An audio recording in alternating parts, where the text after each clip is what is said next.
کہ اس عظیم ترین انقلاب کے لیے حضور کا اعلی انقلاب قرآن تھا. اتر کر حرا سے سوئے قوم آیا اور ایک نسخہ کیمیات ساتھ لایا.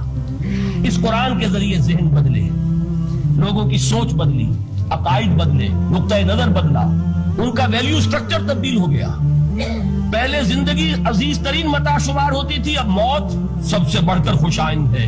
شہادت ہے مطلوب و مقصود مومن، نہ مال غنیمت نہ کشور کشائی. یہ انقلاب یہ در حقیقت کس کے ذریعے سے ہوا ہے؟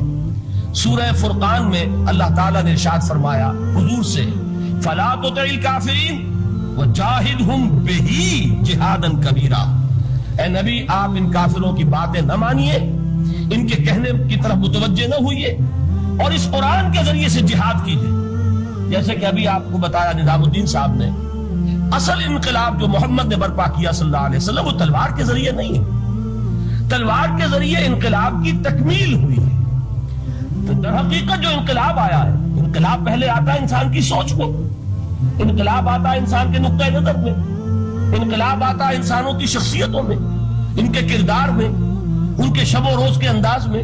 یہ انقلاب کون سی تلوار سے آیا؟ محمد تو تنہا تھے صلی اللہ علیہ وسلم، ایک فرد واحد سے دعوت کا آغاز فرمایا. یہ قرآن تھا در حقیقت، یہی سب سے بڑی تلوار ہے محمد رسول اللہ صلی اللہ علیہ وسلم کی. اس سے ذہنوں کو بدلا ہے، عقائد بدل دیے ہیں، نظریات بدل دیے ہیں، اسی سے لوگوں کا تزکیہ کیا ہے، اسی کو ان کے اندر اتارا ہے. یہ در حقیقت میں علامہ اقبال کا وہ شعر میرے سامنے آ رہا ہے، چوں بجاں در رفت جاں دیگر شبت. عظمت قرآن کے ذکر میں فرماتے ہیں جب یہ قرآن کسی کے اندر اتر جاتا ہے اس کے اندر انقلاب آ جاتا ہے. He is a changed person. اس کی سوچ بدل گئی، نقطۂ نظر بدل گیا. پہلے وہ کائنات کو سمجھتا ہوگا کہ خود بخود چل رہی ہے، اندھا بہرا مادہ اسے چلا رہا ہے، بائی این ایکسیڈنٹ یہ وجود میں آئی ہے. اب وہ سمجھتا نہیں ہے ایک اللہ ہے، علی کل شیء قدیر بکل شیء علیم، الحی القیوم، جس نے اس کائنات کو بنایا ہے، جو اسے چلا رہی ہے، جو مدبر ہے، یدبر الامر من السماء الى الارض، تدبیر فرما رہا ہے، وہ ہے کہ جس نے اس کائنات کو پیدا فرمایا. پھر یہ کہ پہلے وہ سمجھتا ہو کہ میری زندگی کیا ہے، وہی جو کہ شہنشاہ ظفر نے کہا تھا کہ عمر حیات مانگ کے لائے تھے 4 دن، بہادر شاہ ظفر آخری تاجدار خاندان مغلیہ کا، کہ عمر دراز مانگ کے لائے تھے 4 دن، 2 آرزو میں کٹ گئے 2 انتظار میں. کل زندگی کیا ہے؟ یہ 30 40 50 60 70 برس.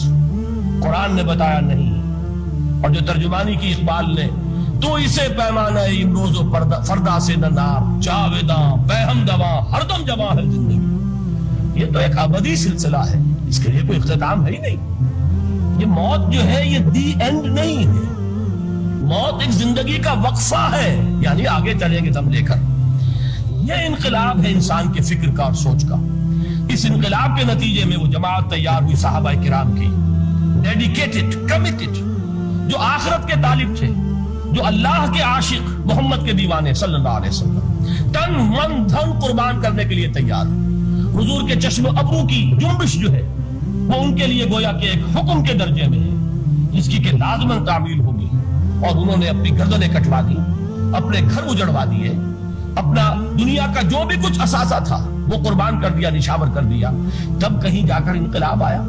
اور یہ شخصیتیں جو تیار ہوئی تو ان کے تیار کرنے میں ذریعہ کیا ہے؟ قرآن.